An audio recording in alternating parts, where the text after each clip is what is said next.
चलिए विद्यार्थियों, देखते हैं आज हम हड़प्पा सभ्यता, इसको हड़प्पा सिविलाइजेशन भी कहते हैं। और ये हम स्टार्ट करते हैं। आप देख रहे हैं अपना एजुकेशन चैनल। मेरा नाम इंद्रेश कुमार है और ये मेरा इतिहास का दूसरा वीडियो है प्राचीन भारतीय इतिहास में। तो आज हम हड़प्पा सिविलाइजेशन देखते हैं। तो इसमें कुछ महत्वपूर्ण टॉपिक हैं, वो मैं आपको बताता चलूँगा। ठीक है। हड़प्पा सभ्यता एक सुविकसित कांस्य युगीन नगरीय सभ्यता थी। तांबे से अधिक मजबूत कांसे के औजारों का उपयोग होता था। लेखन कला का ज्ञान था। नगर शहरों में रहने को सभ्यता का प्रतीक माना जाता है। और ये सब इस हड़प्पा सभ्यता में मिले हैं। तो फिलहाल ये सब याद करने की चीज़ें नहीं है। इसका नामकरण कैसे हुआ वो थोड़ा सा हम देखते हैं। भारतीय उपमहाद्वीप में विकसित इस प्राचीन महान सभ्यता को सिंधु घाटी सभ्यता, सैंधव सभ्यता और सिंधु सभ्यता एवं हड़प्पा सभ्यता के नाम से जाना जाता है। ठीक है। तो हड़प्पा सभ्यता को सिंधु सभ्यता, सिंधु घाटी सभ्यता, सैंधव सभ्यता आदि नामों से भी जाना जाता है। इसका नामकरण हड़प्पा क्यों पड़ा है? क्योंकि यह हड़प्पा नामक स्थान से जो रावी नदी के तट के किनारे है, ध्यान रखना रावी नदी के तट पर स्थित है। तो इसलिए उसका नाम हड़प्पा पड़ा है। ठीक है। इसके बाद प्रारंभिक वर्षों में जिन स्थलों की खोज एवं उत्खनन किया गया, जैसे मोहनजोदड़ो, चन्नोदड़ो, आमरी, कोटदिजी, आली मुराद आदि सभी सिंधु नदी के तट पर स्थित हैं। इसलिए इसको सिंधु घाटी की सभ्यता नाम दिया गया है। कालांतर में इस सभ्यता के प्रमाण सिंधु घाटी से बाहर अन्य क्षेत्रों में भी पाए गए हैं, जैसे सरस्वती घाटी, यमुना घाटी, गोदावरी घाटी आदि। अतः यह नाम अनुपयुक्त हो गया क्योंकि यह भौगोलिक क्षेत्र को इंगित करता है। तब पुराविदों ने इस सभ्यता के प्रथम खोजे गए स्थल के नाम पर इसका नाम हड़प्पा रखा। ठीक है। क्योंकि इस इतिहास की परंपरा का पालन करता है और यह नाम इस सभ्यता का उपयुक्त नाम है, क्योंकि यह किसी भौगोलिक क्षेत्र को इंगित नहीं करता। सीमा निर्धारण एवं क्षेत्र विस्तार इसका देखते हैं तो हड़प्पा सभ्यता का विस्तार उपमहाद्वीप में भारत, पाकिस्तान एवं अफगानिस्तान तक तीनों देशों में हुआ है। और इससे सभ्यता के सर्वाधिक पुरा स्थल भारत से प्राप्त हुए हैं। और इस सभ्यता का विस्तार पश्चिम के सुतगेंडोर, जो पाकिस्तान के बलूचिस्तान में स्थित है, से लेकर पूर्व में आलिम, गिरपुर उत्तर प्रदेश के मेरठ जिले तक लगभग 1600 किलोमीटर के आसपास है। उत्तर में मांडा, जो जम्मू कश्मीर से लेकर दक्षिण में अ, दाइमाबाद महाराष्ट्र तक फैला हुआ है, लगभग 1400 किलोमीटर लंबे क्षेत्र में हुआ है। और इस सभ्यता का जो क्षेत्रफल लगभग 16 लाख वर्ग किलोमीटर तक का है। इस सभ्यता का विस्तार भारत में पंजाब, हरियाणा, राजस्थान, गुजरात, महाराष्ट्र, उत्तर प्रदेश एवं जम्मू कश्मीर में हुआ है। पाकिस्तान में पंजाब, सिंध एवं बलूचिस्तान प्रांत में तथा अफगानिस्तान में हुआ है। सर्वाधिक पूरा स्थल सरस्वती नदी घाटी में हुआ है, घाटी में पाए गए हैं। सबसे ज़्यादा पूरा स्थल कहाँ पाए गए हैं? सरस्वती नदी के घाटी में। ठीक है। किसी एक प्रांत में सर्वाधिक पूरा स्थल गुजरात से प्राप्त हुए हैं। और इस सभ्यता के पास 1300 किलोमीटर लंबा समुद्र तक है। ठीक है। आगे देखते हैं, इसमें कुछ हड़प्पा के जो जिले प्रांत आगे हैं, इसका टेबल है। इसको हमें बहुत ज़्यादा नहीं ध्यान रखना है, क्योंकि ये टेबल में दिया गया है। कभी कभी छोटे एग्जाम में पूछा भी जाता है कि हड़प्पा की खोज सबसे पहले किसने की? तो दयाराम साहनी। ठीक है। जो वस्तुएं मिली थी, श्रमिक आवास, वृत्ताकार चबूतरे, भट्टियाँ। ठीक है। अन्नागार मिला था, काजल मिला था, तांबे से बना पैमाना मिला था, मनका मिला था। ठीक है। ये सब मिले थे। अब इसका जो एक सबसे इम्पोर्टेंट चीज़ है वो नगर नियोजन व्यवस्था। सिंधु घाटी सभ्यता की जो सबसे विशिष्ट बातें कई सारे एग्जामों में पूछी जाती हैं वो नगर नियोजन है। सामान्य विशेषताओं में इसको देखते हैं हम। सिंधु सभ्यता के नगर विश्व के प्राचीनतम सुनियोजित नगरों में गिना जाता है। ऐसा प्रतीत होता है कि यह संपूर्ण नगर किसी संस्था के निर्देशानुसार बनाए गए थे और सड़कें सीधी दिशा में एक दूसरे के समकोण पर काटती थी, चारों दिशाओं में जाती थी, चौकोर चौराहे की तरह। नगर के को अनेक वर्गाकार तथा चतुर्भुजाकार खंडों में विभाजित करती थी। सिंधु सभ्यता में सर्वाधिक चौड़ी सड़क मोहनजोदड़ो से प्राप्त हुई है, जिसकी लंबाई लगभग 10 मीटर है। 10 मीटर थी। पुराविदों ने इसे राजपथ यानी प्रथम सड़क की संज्ञा दी है। सामान्यतः मकानों में 4 से 5 कमरे बनाए जाते थे। मकान में आंगन, रसोई, स्नानागार, कुएं एवं कुछ बड़े घरों में शौचालय बनाए जाते थे। सामान्यतः मकान के दरवाजे मुख्य सड़क की ओर ना खुलकर गलियों में खुलते थे। ध्यान रखना, अलग अलग अभी और एक सभ्यता का पढ़ेंगे तो उसका सड़कों की तरफ खुलते थे, पर इसका जो है दरवाजा सड़कों की तरफ ना खुलकर गलियों में खुलते थे। तो ध्यान रखना, ये सिंधु घाटी सभ्यता की पहचान थी। ठीक है। हड़प्पा सभ्यता और मोहनजोदड़ो के मकानों के निर्माण में सामान्यतः पकी ईंटों का प्रयोग मिलता है, जबकि अन्य स्थलों से ज़्यादातर कच्ची ईंटों का प्रयोग मिलता है। ठीक है। मात्र कालीबंगा से अलंकृत ईंटों का प्रमाण मिलता है। कहाँ पे? कालीबंगा। सामान्यतः ईंटों का आकार 10 इंच, 5 इंच और 2.5 इंच तक था, जिसमें 4:2:1 का अनुपात था, जो उसका आकार था ईंटों का। ठीक है।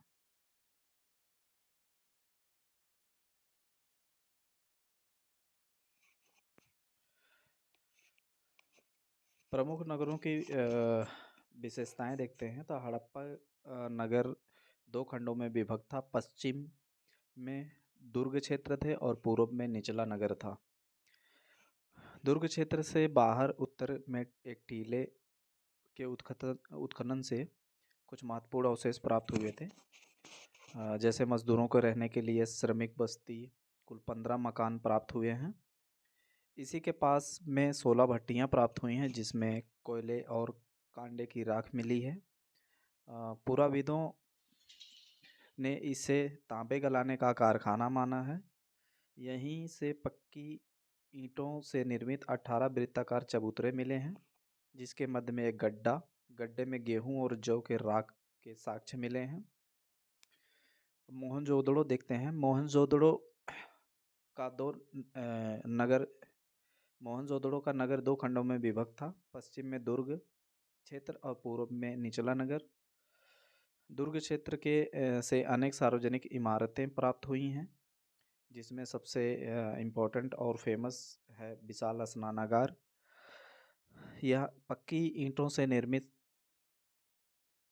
सिंधु सभ्यता का सबसे प्राचीन और सुंदर कृति है। यह पूरी इमारत लगभग 180 फीट लंबी एवं 108 फीट चौड़ी है। इसके मध्य में एक तालाब है, जिसका आकार 11.89 मीटर लंबा और 7.101 मीटर चौड़ा और 2.43 मीटर गहरा है। तालाब में तल तक पहुंचने के लिए उत्तर तथा दक्षिण दिशा में सीढ़ियां बनी थी। तालाब के दक्षिण पश्चिम में एक नाली थी, जिसमें से तालाब का गंदा पानी बाहर निकाला जाता था। और दूसरा इसमें महत्वपूर्ण है विशाल अन्नागार, अनाज रखने का। यह 45.171 मीटर लंबा और 22.86 मीटर चौड़ा है। अन्नागार के उत्तर में एक चबूतरा बनाया गया है। अन्नागार में कुल 27 प्रकोष्ठ बने हैं। सिंधु सभ्यता का सबसे बड़ा अन्नागार है ये।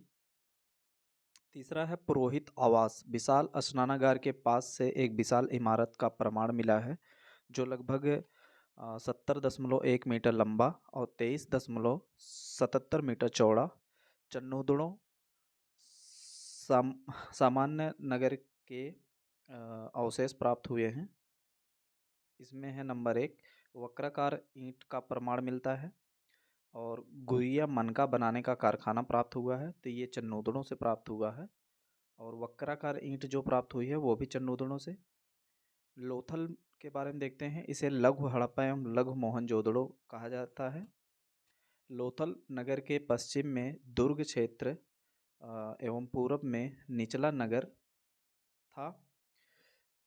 यहाँ का दुर्ग क्षेत्र एक निचला नगर एक ही रक्षा प्राचीर से घिरा हुआ था। लोथल से गुड़िया मनका बनाने का कारखाना मिला है और गुड़िया मनका बनाने का कारखाना देखो चंदोदड़ों से भी प्राप्त हुआ है। यहीं से एक रंगाई कुंड का भी प्रमाण मिलता है। आगे लोथल में मकानों के दरवाजे मुख्य सड़कों पर खुलते थे। ध्यान रखना, लोथल में जो था वो मकानों के दरवाजे मुख्य सड़कों पर खुलते थे, लेकिन सिंधु घाटी सभ्यता में हड़प्पा जो सभ्यता के इमारतें थी उसके दरवाजे मुख्य सड़कों पर ना खुल के गलियों में खुलते थे। लोथल के निचले नगर के पूर्व में एक डाक यार्ड यानी गोंदीवाड़ा प्राप्त हुआ है। यह पकी ईंटों से निर्मित है। इसका आकार 218 मीटर लंबा और 36 मीटर चौड़ा एवं 3.3 मीटर गहरा है। धौलावीरा के बारे में देखते हैं। यह भारत स्थित सिंधु सभ्यता का सबसे बड़ा नगर है, धौलावीरा। और धौलावीरा नगर अन्य नगरों की योजना से भिन्न योजना में बसाया गया है। यहाँ से 16 जलाशयों का प्रमाण मिला है। यहीं से स्टेडियम एवं सूचना पट्ट का प्रमाण मिलता है। कालीबंगा, यहाँ से सिंधु सभ्यता के नीचे पूर्व सिंधु संस्कृति के प्रमाण मिलते हैं। यहाँ का दुर्ग क्षेत्र एवं निचला नगर दोनों अलग अलग रक्षा प्राचीर से घिरा था। यहाँ के एक फर्श से अलंकृत ईंट का साक्ष्य मिला है और यहाँ से आयताकार अग्नि वेदिकाएं प्राप्त हुई हैं। इससे पता चलता है कि यहाँ पे हवन वगैरह पूजा जैसे कार्य होते रहे होंगे। बनावली बनावली यहाँ का दुर्ग क्षेत्र एक निचला नगर अलग अलग नहीं है। मिट्टी का बना खिलौना के रूप में हल प्राप्त हुआ है। अग्नि वेदिकाएं प्राप्त हुई हैं। अब इसके सामाजिक जीवन के बारे में देखते हैं तो सिंधु सभ्यता के समाज का स्वरूप मातृ सत्तात्मक था। ध्यान रखने के पितृ सत्तात्मक समाज हमारा वैदिक काल से प्रारंभ हो जाता है, उत्तर वैदिक काल से मिलता है, जो कि वैदिक काल और सिंधु घाटी सभ्यता का जो सामाजिक स्वरूप था वो मातृ सत्तात्मक था। संदेह समाज में कई वर्गों के अस्तित्व के प्रमाण मिले हैं। संदेह समाज को विभिन्न वर्गों में बांटा जा सकता है, जैसे विद्वान वर्ग में पुरोहित, वैद्य, शिक्षक, ज्योतिष आदि थे। योद्धा वर्ग और व्यापारी एवं शिल्पी वर्ग, और चौथा था श्रमिक वर्ग। सैंधव समाज में व्यापारियों का महत्वपूर्ण स्थान रहा होगा। भोजन के बारे में देखते हैं। वासी शाकाहारी एवं मांसाहारी दोनों प्रकार के भोजन करते थे। मांस, मछली, दूध का प्रयोग करते थे। औषधियों के रूप में शिलाजीत, समुद्र का फेन एवं नींबू का प्रयोग करते रहे होंगे। वस्त्र में सिंधु सभ्यता के किसी भी स्थल से किसी भी निर्मित वस्त्र का साक्ष्य नहीं मिला है। संध्यावासी सूती एवं ऊनी दोनों प्रकार के वस्त्र पहनते थे। मोहनजोदड़ो से चांदी की डिबिया के अंदर एक लाल रंग के कपड़े का साक्ष्य प्राप्त हुआ है। स्त्रियां स्कर्ट नुमा वस्त्र धारण करती थीं। साल जैसे वस्त्र भी ऊपर से धारण किया जाता था। आभूषण देखते हैं। सैंधववासी विभिन्न प्रकार के आभूषणों का प्रयोग करते थे, जिनमें सोना, चांदी, तांबा, कांसे से निर्मित होते थे। इसके अतिरिक्त कीमती पत्थरों, साधारण पत्थरों, मिट्टी एवं हाथी के दांत से भी आभूषण बनाए जाते थे। मुख्य आभूषणों में हार, बाजूबंद, बाल पीन, अंगूठी, चूड़ियाँ आदि का प्रयोग करते थे। हड़प्पा से सोने का बना हुआ 6 लड़ियों वाला हार प्राप्त हुआ है। सौंदर्य के साधन जो थे, हड़प्पा संदेहवासी सौंदर्य प्रेमी थे। हड़प्पा हड़प्पा के उत्खनन से प्रसाधन बॉक्स प्राप्त हुआ है और हड़प्पा से भी काजल की डिबिया, सफ़ेद पाउडर के प्रमाण मिले हैं। चनोदड़ों में लिपस्टिक के प्रमाण मिले हैं। स्त्रियां विभिन्न प्रकार के केश विन्यास करती थीं, यानी बालों की डिजाइन। समाधान प्रणाली। संदेहवासी अपने मृतकों का 3 प्रकार से अंतिम संस्कार करते थे। पहला है पूर्व शवाधान, मृतकों को कब्र में दफनाने की परंपरा। और आंशिक शवाधान, मृतक के शरीर को जंगल में रख देना, जब पशु पक्षी उसके मांस को खा लेते थे तो हड्डियों को दफना देना। और तीसरा है दाह संस्कार, मृतकों को जलाने की परंपरा। सिंधु सभ्यता के स्थलों से प्राप्त साक्ष्यों के आधार पर यह निष्कर्ष निकालता है कि सैंधोवासी की लोकप्रिय सावधान प्रणाली पूर्ण शवाधान थी। सैंधोवासी सामान्यतः अपने मृतकों का सिर उत्तर, पैर दक्षिण में रखकर दफनाते थे। मृतक के साथ अंत्येष्टि सामग्री जैसे मृत भांड, आभूषण आदि रखते थे। कब्रें पैर की अपेक्षा सिर की ओर अधिक चौड़ी होती थी। हड़प्पा का कब्रिस्तान दुर्ग क्षेत्र के दक्षिण से प्राप्त हुआ है। हड़प्पा के कब्रिस्तान का नाम पुराविदों ने R37 रखा है। यहाँ केवल कुल 37 कब्रें प्राप्त हुई हैं और यहाँ से प्राप्त एक कब्र में मृतक को लकड़ी के ताबूत में रखकर दफनाया गया है। ऐसी परंपरा सुमेरियन सभ्यता में प्रचलित थी। लोथल का कब्रिस्तान दुर्ग क्षेत्र उत्तर पश्चिम से प्राप्त हुआ है। यहाँ से कुल 20 कब्रें प्राप्त हुई हैं। यहाँ से युगल समाधान के प्रमाण मिले हैं। मोहनजोदड़ो से अभी तक कब्रिस्तान का प्रमाण नहीं मिला है। अब आगे है धार्मिक जीवन इनका कैसा था। तो सैंधववासी अपने देवी देवताओं की अनेक रूपों में पूजा करते थे। देवता सैंधव स्थलों से हमें पुरुष देवता के अनेक रूपों में अंकन का साक्ष्य मिलते हैं। मोहनजोदड़ो से प्राप्त एक मुद्रा में सींग युक्त त्रिमुखी पुरुष देवता का चित्र मिलता है और इसे यह योग मुद्रा में एक चौकी पर निर्वस्त्र बैठा है। एक देवता के दाहिने ओर एक हाथी और एक बाघ का चित्र अंकित है। बाएं ओर एक गैंडा तथा एक महिष एवं चौकी के नीचे 2 हिरण के चित्र अंकित है। मार्शल महोदय ने इस चित्र को शिव आदि का रूप माना है। पौराणिक काल में शिव को महायोगी, पशुपतिनाथ, त्रिनेत्रधारी, त्रिशूलधारी आदि अनेक नामों से जाना जाता था, जिनका प्रतीकात्मक चित्रण इस मुद्रण में मिलता है। हड़प्पा से प्राप्त एक मुद्रा में एक तरफ पेड़ पर बने मचान पर एक पुरुष आकृति बैठी है और पुरुष पेड़ के नीचे एक बाघ खड़ा है। इस मुद्रा के दूसरी ओर एक बैल का चित्र है और उसके सामने एक त्रिशूल गड़ा है। इसे भी शिव का प्रतीक रूप माना गया है। मातृदेवी हड़प्पा, मोहनजोदड़ो, चंदोदड़ो आदि से बड़ी संख्या में नारी मूर्तियाँ, मृण मूर्तियाँ, मोहरों आदि पर नारी आकृतियाँ और अन्य दृश्य मिले हैं, जिससे स्पष्ट होता है कि वे मातृ देवी की उपासना करते थे। नारी मृण मूर्तियों के सिर के दोनों ओर दीपक जैसे आकृति बनी है। इसमें कालिख के निशान भी हैं। मैके की मान्यता है कि इसमें तेल बाती डालकर इनकी पूजा की जाती थी। सभी विद्वान इन मूर्तियों को मातृ देवी की मूर्ति मानते हैं। मूर्ति पूजा का सर्वप्रथम उल्लेख सिंधु सभ्यता से मिलता है। यद्यपि किसी भी स्थल से मंदिर के साक्ष्य नहीं मिले हैं। हड़प्पा से प्राप्त एक मुद्रा में एक और एक स्त्री के सिर के बल खड़ा किया गया है। एक स्त्री को सिर के बल खड़ा किया गया है और उसके योनि से वनस्पति निकलते हुए दिखाया गया है। इस चित्रण को मातृ देवी के प्रजनन शक्ति का स्वरूप माना है, अर्थात पृथ्वी देवी का अंकन है। मार्शल एवं व्हीलर का मत है कि संदेह देवकुल में मातृ देवी का स्थान सर्वोपरि है। पशु पूजा, सैंधववासी अपने देवी देवताओं की कल्पना पशु के रूप में भी की है। ये देवताओं की काल्पनिक एवं वास्तविक पशु देवताओं के रूप में पूजा करते थे। काल्पनिक पशु मोहनजोदड़ो से प्राप्त एक मुद्रा में 3 सिर वाले पशु का चित्र अंकन है। नीचे का सिर एवं सींग भैंसे का और बीच एवं ऊपर का सिर एवं सींग बकरे का है।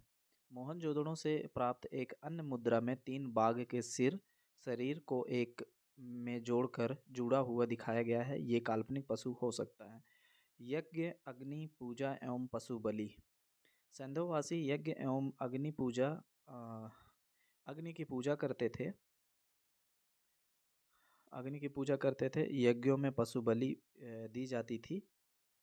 लोथल, कालीबंगा एवं बनावली से अग्नि वेदिकाएं मिली हैं, जिससे यज्ञ एवं अग्नि पूजा की पुष्टि होती है। कालीबंगा एवं लोथल की अग्नि वेदिकाओं से पालतू पशु की पूजा सॉरी पशुओं की हड्डियां और एवं अन्य सामग्री प्राप्त हुई, जिससे स्पष्ट होता है कि ये पशु बलि से परिचित थे।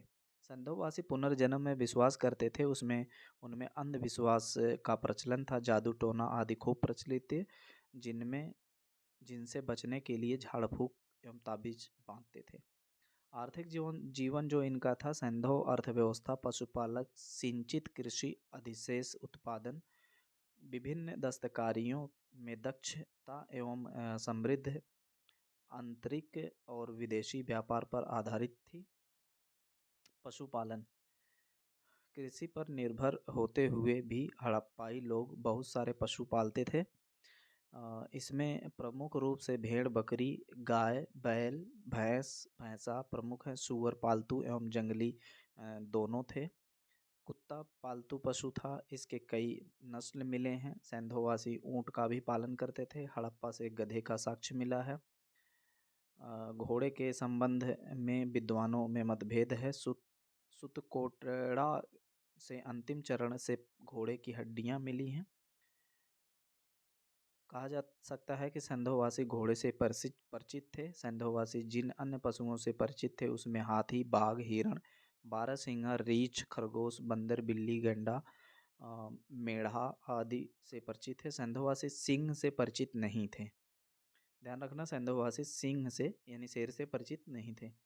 कृषि, सिंधु सभ्यता के आर्थिक संगठन में कृषि का अत्यधिक महत्वपूर्ण स्थान था।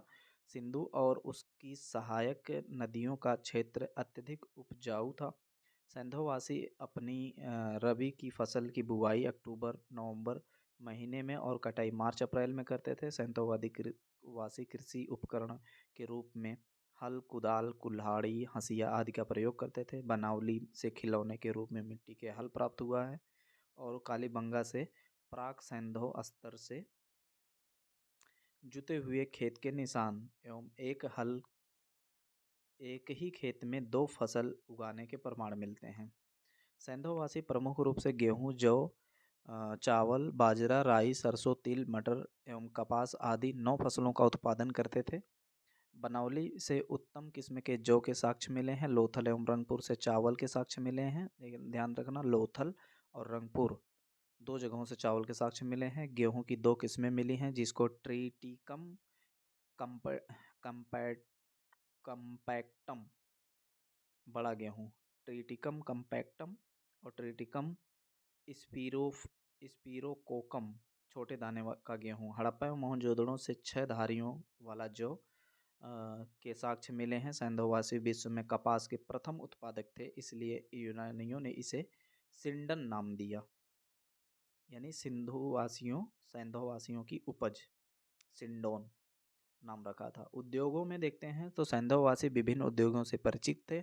सैंधववासियों का प्रमुख उद्योग वस्त्रों का उद्योग था। ये सूती एवं उन्हीं दोनों प्रकार के वस्त्रों का प्रयोग करते थे। सैंधव वस्त्रों से प्रत्येक मकान से कताई बुनाई के प्रमुख मिट्टी एवं शंख प्रयुक्त मिट्टी एवं शंख के बने 2 एवं 3 छेद वाले तकुए मिले हैं। मोहनजोदड़ो वस्त्र उद्योग का महत्वपूर्ण केंद्र रहा होगा। इसके अतिरिक्त सैंधव सभ्यता एवं धातु उद्योग, गुड़िया मन का उद्योग, मूर्ति उद्योग, मृदभांड उद्योग, हाथी दांत से निर्मित वस्तुओं का उद्योग, ईंट उद्योग आदि का प्रचलन था। व्यापार देखते हैं तो सैंधववासियों का आंतरिक एवं बाह्य दोनों व्यापार उन्नत अवस्था में था। सैंधव सभ्यता की विशेषता, वहाँ असंख्य छोटे बड़े नगरों की उपस्थिति थी। उत्पन्न सैंधव जन अधिक से अधिक विलासिता की वस्तुएं प्राप्त करना चाहते थे।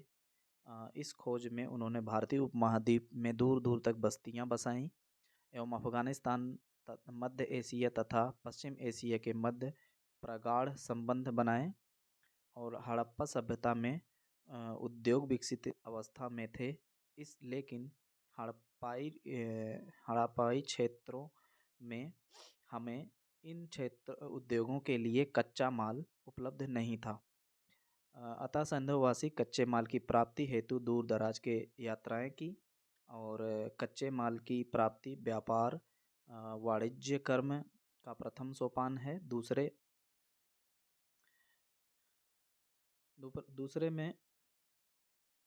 दूसरे सोपान में निर्मित वस्तुओं को घरेलू, क्षेत्रीय और विदेशी बाजारों तक पहुंचाना पड़ता था। संदेहवासी निम्न वस्तुएं इन क्षेत्रों से प्राप्त करते थे। पहला चांदी जो था अफगानिस्तान एवं ईरान से, जो मुख्यतः अफगानिस्तान से प्राप्त करते थे। सोना कर्नाटक स्थित कोलार की खान से प्राप्त करते थे। तांबा राजस्थान स्थित खेतरी ताम्र खान से, कुछ तांबा ओमान से लाते थे। टिन अफगानिस्तान से, सेल खड़ी बलूचिस्तान एवं राजस्थान से, ताज बर्द बदाऊं बद बदख्शां उत्तर अफगानिस्तान से, फिरोजा खुरासान थे। फिरोजा एक पत्थर था। और चर्ट पत्थर बलूचिस्तान से, लाल रंग फारस की खाड़ी स्थित हो होरमुज से, और देवदारू एवं शिलाजीत हिमालय के पर्वत क्षेत्रों से। विदेशी व्यापार देखते हैं। सैंधववासी का व्यापारिक संबंध अनेक बाह्य संस्कृतियों के साथ थे, जैसे मेसोपोटामिया, मिस्र, क्रीट और फारस की खाड़ी स्थित देशों के साथ। मेसोपोटामिया के साथ व्यापारिक संबंधों के अनेक पुरातात्विक प्रमाण मिलते हैं। कुछ विद्वानों का मानना है कि मेसोपोटामिया से एक पहाड़ी हड़प्पाई व्यापारियों की बस्ती मिली है। और मेसोपोटामिया से प्राप्त अभिलेखों में दिलमुन, मगन एवं मेलुह नामक क्षेत्रों का उल्लेख है। इन क्षेत्रों से मेसोपोटामियाई लोगों के व्यापारिक संबंध थे। दिलमुन का समीकरण बहरीन से, मगन का समीकरण मकरान तट से तथा मेलुहन का समीकरण सिंधु क्षेत्र से किया गया है। अतः मेसोपोटामियाई लोग सिंधु क्षेत्र से सूती वस्त्र, हाथी दांत से निर्मित वस्तुएं एवं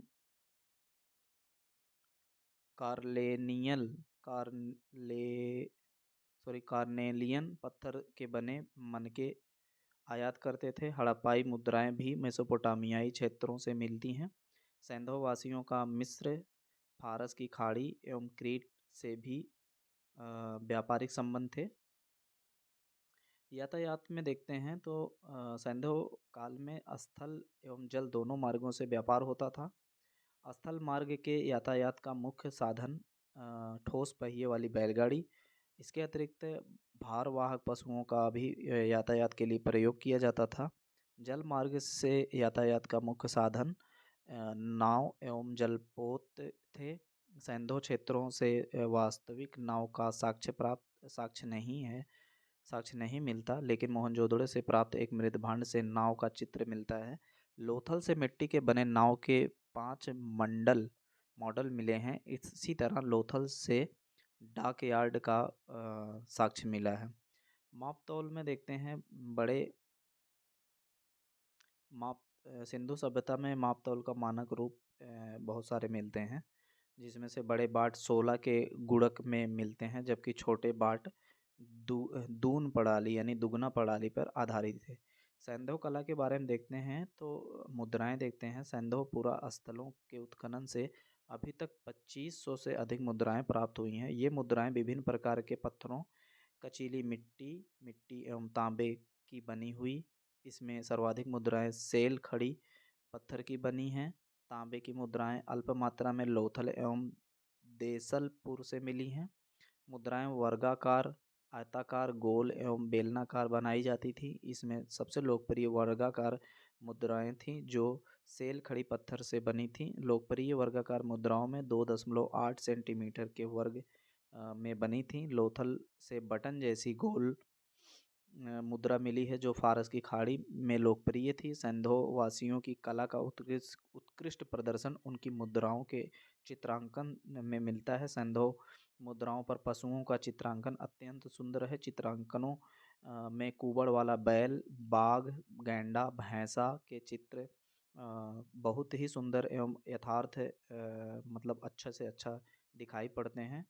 सैंधव मुद्राओं में सर्वाधिक चित्रांकन एक श्रृंगी पशु का है। मुद्राओं में सबसे सुंदर उदाहरण मोहनजोदड़ो से प्राप्त त्रिमुखी देवता की मुद्रा है।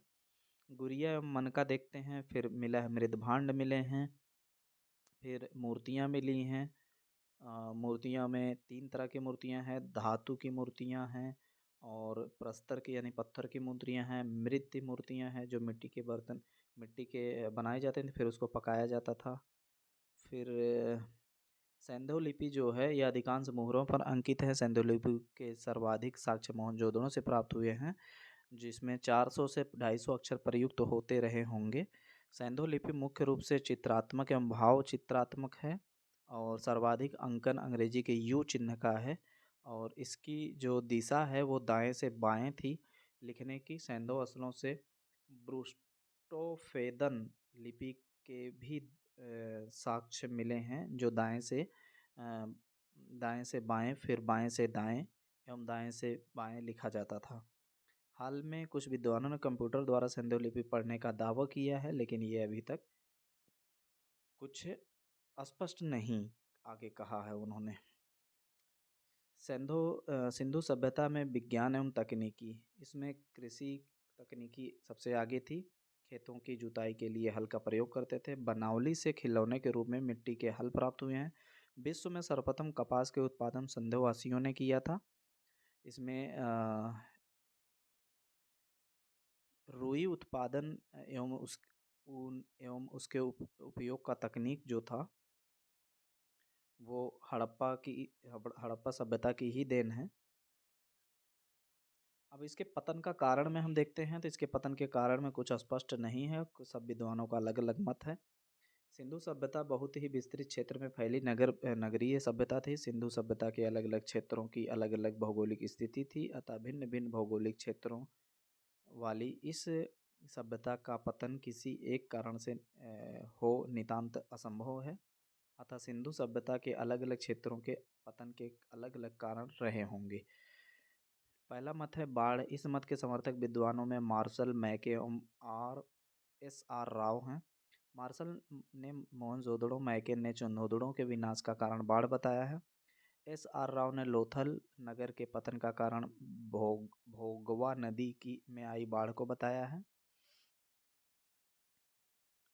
तो इस तरह से अब कुछ लोग मानते हैं कि कुछ बाहर के लोग आए, उन्होंने आक्रमण किया और यहाँ के लोगों को काफ़ी हद तक मार दिया। फिर जो और दबे जो जो हार गए थे उनको बंदी बना लिया।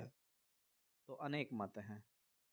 ठीक है, आगे हम वीडियो में है वैदिक सभ्यता को देखेंगे कि वैदिक सभ्यता कहाँ से शुरू होती है। 1500 ईसा पूर्व से 600 ईसा पूर्व। ठीक है, तब तक के लिए धन्यवाद।